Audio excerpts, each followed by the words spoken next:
வணக்கம். நம்ம இன்றைக்கி பண்ண போகிறது மோர் குழம்பு.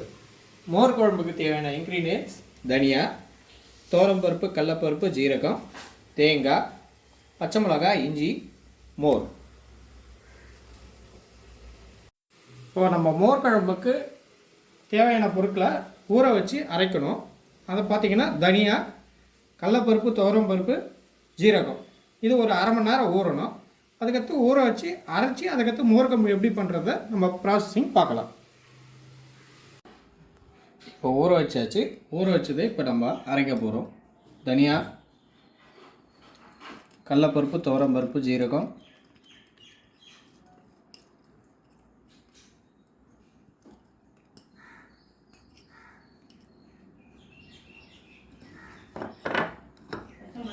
பச்சை மிளகாய், இஞ்சி, தேங்காய் எல்லாம் இதில் போட போகிறோம்.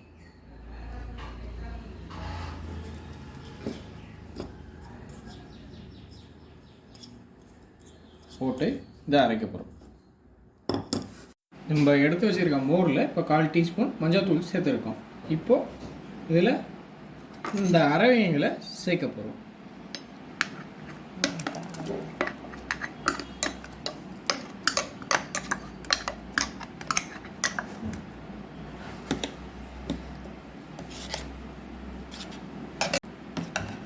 இப்போது நம்ம அந்த அரவையை மிக்ஸ் பண்ணிட்டோம். தேவையான அளவுக்கு தண்ணி ஊற்றிருக்கோம். இப்போ இது கொதிச்சதுன்னா அந்த கெட்டித்தன்மை வரும். நம்ம இப்போ இதை அடுப்பில் வைக்க போகிறோம்.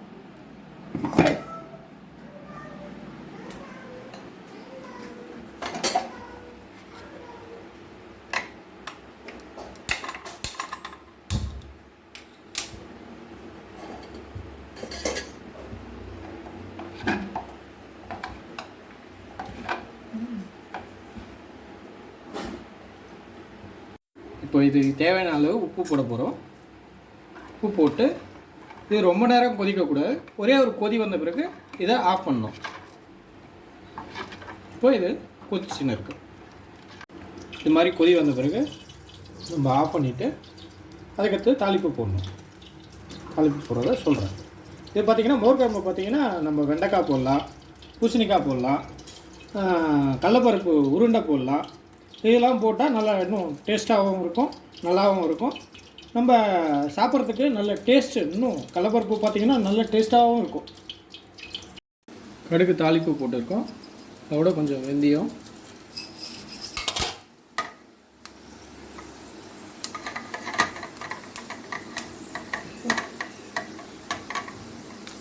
நாலு கருவேப்பிலை,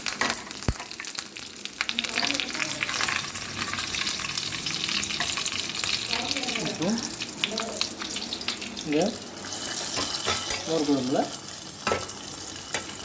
தாளிப்பு போட்டுட்டோம். இப்போது நம்ம பொரிச்சு வச்சுருந்த பக்கோடா அதை இப்போ இந்த மோர் குழம்புல போடுறோம்.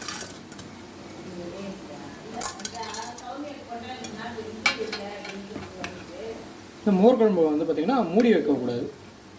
ஏன்னா மூடி வச்சா தண்ணி விட்டாத மாதிரி ஆகிடும். திறந்து வச்சுன்னா மோர் குழம்பு நல்லா இருந்ததுன்னா லைக் பண்ணுங்கள், கமெண்ட் பண்ணுங்கள், சப்ஸ்கிரைப் பண்ணுங்கள். தேங்க்யூ.